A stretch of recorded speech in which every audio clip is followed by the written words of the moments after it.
Paano gagawin muna? Ang ulitin nyo. Lilinisin ng mustasa. Linisin mo sa tayo.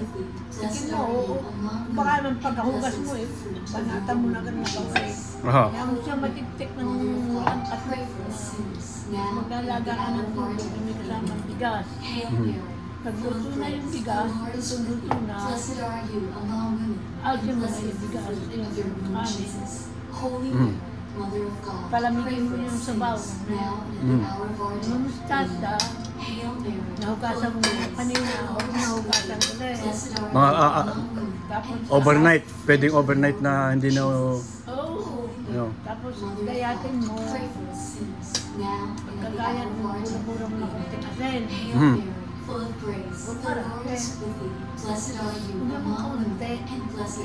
Kailangan lamang. Tapos, tubig na pinaglagaan mo ng kanin. Kasi wala ibang kanin. Pangit naman ang may kanin ang mustasa May pansala. May pansala akong ginagamit eh.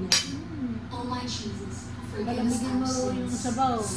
Pero yung sabaw para medyo malapot-lapot ng konti eh. Nagawa ng nalutong kanin. Bigas. Bakit naman malapot? Huwag masyado. Huwag. Pangit. Pagkatapos, palamigin mo na yun. Ganong karaming bigas pala ang ilalagay ko? Yung sandako. Hindi sa tubig. Gano nga? Yung nakakala mo, maputi na yung sabaw. Pag naluto, at sumunod yung kanin. Ano siya lumamay, takpan mo, tapos ano siya lumamay. Yung mustasa, nahugasan mo ng hapon, pinagsiksikan mo na. Huwag mo nang hugasan ulit. Napitik na yun. Silagay mo siya sa pagkana. Bula-bula mo ng konting asin. Katapos lang. Lamasin na. Lagyan mo yung tubig. Malamig na yun, tampok mo na mainit. Oo nga. Sinalis mo na yung kanin. Tapos yung mustasa, hindi nila mas mapipigan, piga-piga. Pagkatapos, bukod na yung tubig, itatapon. Anuhan mo yung nakasabaw, ihuhulog mo ganun doon sa tubig. Pinalaga mo yung tubig. Ayun. Hindi na doon yun, malamig na yun, hindi mainit. Kahit na malamig na, hindi Aha. Tapos mustasa nilamas mo na, lamasan mo mabuti, tapos pigayin mo. Pagkapiga mo, yung katas na ano, papabayaan mo matapos. Yan ang ibubuhos ko doon sa... Yung gano'n, tapos ilagay mo sa pinalamig na lamig mo. Yung pagkaan ng bigas. Sabi ng bigas, sabi na yun. Nandito na yun, tinutubog mo. Yung sabaw mo kayo, salain mo ng kamay mo, miski sa lahat. Isa mo na rin daw. Tapos hindi mo. Tapos takuman mo, sa kapit, may kapatid. Ilang araw yun? 2 araw, 3? Boy, maaaraw, 2 araw, maaaraw, 3. Kasi kami dalawa ninay, pagka nagburo nagburo kami ngayon, bukas, pwede lang kainin, asin, hindi man maasin, magkalaban yung asin. Pait at saka asin. Kaya yung mustasa. Kaya nga masarap kasi, magkalaban yung mustasa at saka yung yun. Nagawa na ako niya nung unang-una. Mali ang gawa ko. Nagbula. Siguro may init-init pa ng konti. Di nag-try uli ako yung ginawa ko. Lumamig ng parang tubig. Gumanda naman, maasim. Kukunti naman ang nagawa ko. Ang bilis na ubos eh. Gusto nila kay, tsaka nila Cora, tsaka Bayaw. Nadalang ko pa ata sila kayo noon eh. Si Obet, marunong. Sino yung pumangkin kong pinagmamalaman sa akin? Batang-bata pa marunong kasi ng mustasa. Sino yun? Baka si ano, si Chloe. Chloe. At pamangkin ko. Pang apo nyo. Yun, marunong magawa ng mustasa yun. Ay, marunong na rin, kaya lang, inaano ko ulit para nare-recall ko ulit dahil tagal ako din nakakagawa eh. Last year nagawa ako niyan eh. Nakadalawang beses ata ako nagawa last year eh. Ayos naman, maganda. Sabaw ng pinipigaan mo. Bumuhos dito sa ano. Halo ng gano'n. Sa ano nilagay yung mustasa. Huwag mong pababayaan, may nakalutang ako puti-puti. Sayang yung tatapos. Aasin mo ang kalutang na yun. May pinapatong akong ano, parang... Lagyan mo ng siklat, tapos pinggan. Tapos taklo ba naman ha? Huwag mo nang dadalawin. Kasi nang gabi, makita mo asin. Eh ako nga, ay bukas tayo maasin. Hindi man napaka-asin.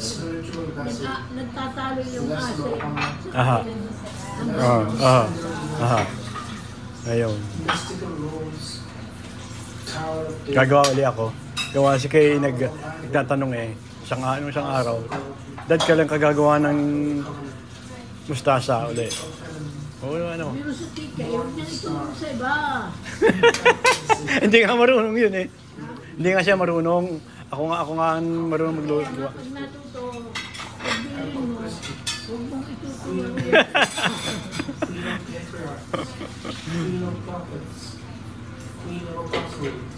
Ang natutulong ba? Nagustuhan niya ang lasa ba? Makita mo, nagtitinda na yung lasa. Kaya nga. Eh, maganda. Ito naman yung negosyo. Nagawa uli ako niyan. Tapos ilalagay ko na sa bote at tatry kong ibenta. Mahal ngayon ng ano eh, mustasa, itinignan kong presyo eh. Ingatan mo, baka magamit mo sa mantika. Oh, sabi niyo nga, konting malagyan lang ng mantika ay sira na ang ano. Yung iyong toto, pinaghalo mo ng mantika, tapos baka inihalo mo ng mantika sa mustasa. Sira na. Yun nga, yun ang natatanda ko. Malinis yung ginawa, walang lahok mo gano'ng mantika. Bukas ang tanghali, maabo mo na ang mustasa. Meron nga ganun. Meron akong gawang pangalawa, 3 araw lang eh. Boy, maasim na. Pangatlo, maasim na. Pang-apat, Ano nagpapaasim talaga doon? Yung bigas. yung mustasa. Hindi, mas marami ang... Hindi, ibig sabihin, mas marami ang bigas o konting bigas lang? Konti lang. Tama lang. Isang dakot lang siguro. Depende sa Dami nung... gagawin mo. Eh, kung isang kaserolang gano'ng kalaki. Lulutuin mo magaling yung bigas. Oo. Tapos saka mo hangin. Huwag mong isasama. Pag Meron akong ano, strainer, pang sala. At sinasala ko yun. Inililipat ko sa ibang lalagyan yung pinakatubig. Tapos meron ka may dadagaan para lumubog. Tapos bukas maasim na yun. Oo nga. Ayun, gagawa uli ako. Oo, tatanda ko. Inaano ko lang, nakatatandaan pa niya. May paano pa ba pagagawa ko sa inyo? Ang mustasa, masarap lang. Mas masarap ang mustasa. Pag yung ginawa mo kagabi, bukas kakainin mo na. Magkaaway na yung asin at anghang. Hindi maasin, hindi manghang. Magkaaway. Yun ang masarap. Tapos pag nakatulong araw, kaasin. Pwede mo nang pagsigawan. Ayun, ang ginagawa niyo, sinisigang niyo sa, yan, sa yung maliit na kanduli. Kanduli. Kanduli. Gamit ka ng kanduli. Miso. Sabaw ng mustasa. mustasa. Sabaw na muna. Mm. Pag nasusula ka na yun, tikpan mo tama na sa asin. Sasama yung mustasa. Ah. Pag nailahok mo yung mustasa, diniin mo. Gano'n. Haluin mo na kaunti. Tikman mo kung hindi kulang sa asin. Aha. Tikman mo na pala. Aha. Oh. Huwag masyadong maala. Kulangin na sa asin, kulangin sa alat. Upang sa pagsampalataya sa Panginoong si Kristo, makaptan ang kalayaan at pamana sa piling sa pamamagitan niya. Marunong gumawa yan ng kain. Pinipigan ko ng kalamansi. Kain Seni. Makain kami, no? Ah. Sabi ni Peggy, ako hindi mo pagpaasim ng mustasa ng kinabukasan maasim na. Tapos sumagot naman sinto. Mga 2 araw maasim na yun. Sagot ni Seni, bakit ako? Pagkawin ko ng mustasa. Kaya niya maasim na. Mga ano ka na, ayan, baka nung paluto. Sabi nung isa, anong ginawa mo? Lagyan ko ng suka. Lagyan ng suka. Ang galit si Gregorio. Ano ito? Dahil ang kalukuhan ng Nasaan nga naman yun, nilagyan ng suka. Dito na lang si Gregorio pag masyado ng galit si Seni sa ginagawang kalukuhan, hindi na nanakit. Upang makakayat ako na lalong marami. Pinagmulakan pang ba ako.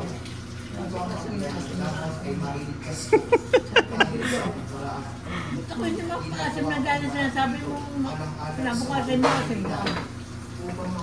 Mga 2-3 araw, isa ka lang napakaasal. Kaya sabi, ay thank kita. Ako, magbubulo ko ng mustasa. Ngayon, mamaya kakain na. Kasi, paano ginawa mo? Lagyan ko ng suka. Ang galit ni Gregorio. Hintay siya na hintay na kung paano ginawa at baka mamana. Pala, nilagyan ng suka.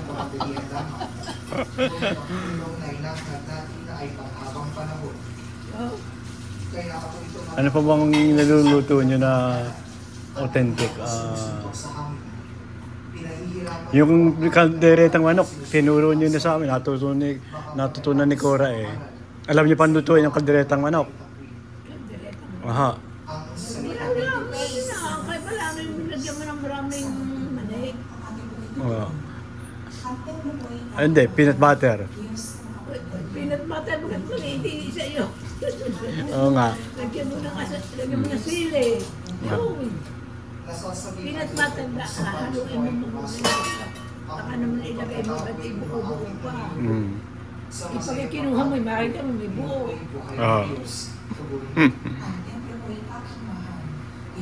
Sino nagpaluto sa inyo ng kalderetang manok noon? Tiga Kalamba? Natatandaan nyo? Ano? Sino yung nagpaluto sa inyo ng kalderetang manok? Ewan ko pagka natitikman ng aking iniluto, papaluto, hindi ko malaman kung sino. Bisig, tinatandihan ko na ko. Sino ang marunong? Paluto ng paluto. Pamamarita pa masarap ng pagdireta at hindi sila ang gumawa.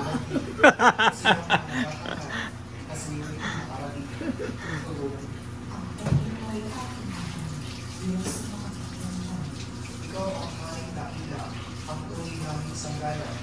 Kami pinagpala mo sa pag-ibig mo at dangal. Ayun tapa na ginagawa ni Lelang. Alam niyo kung paano yung gawin. Yung binibitin niya sa...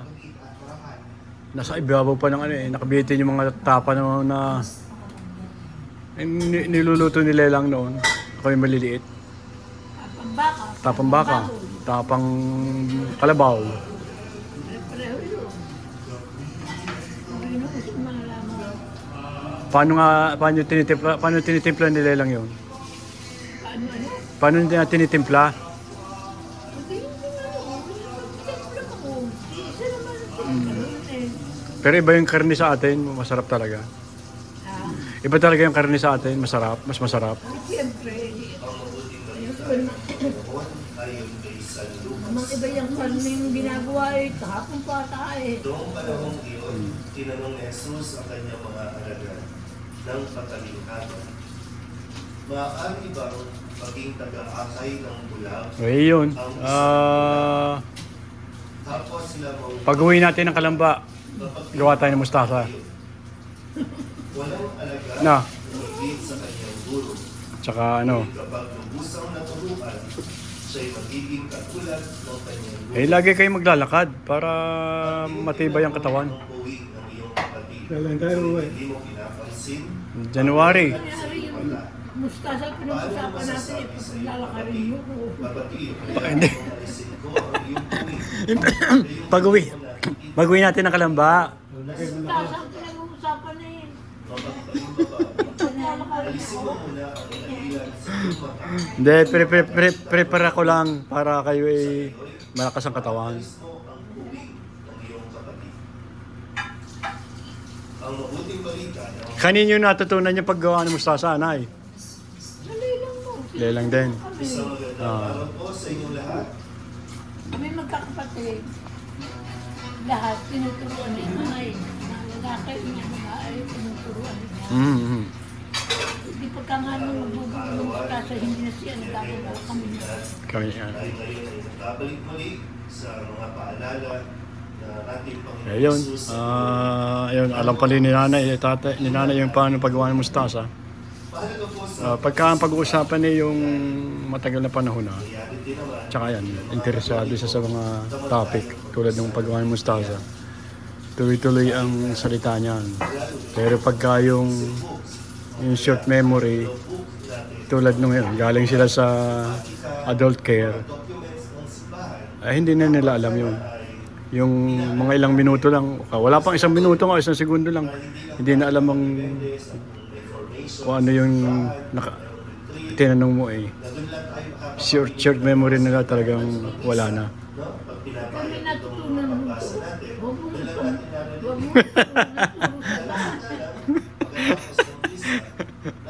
ituro sa iba. Eh yun, pagka ano, May ewan ko, hindi ko alam. ay, sige, ito lang, inano ko lang at yan ang ano ng mga may demensya. Siguro lahat naman ng mga tao nagkaroon, may mga magulang na may demensya, yan talaga, mahina na ang short memory. Pero pagka tinanong mo tungkol sa nakaraan, lalo na yung panahon ng taghapon, aba, ay detalyado sila. Ito, napag-usapan namin ng tungkol sa mustasa, eh mabilis niyang nare-recall din. Sige po, salamat po, and God bless everyone. Bye-bye.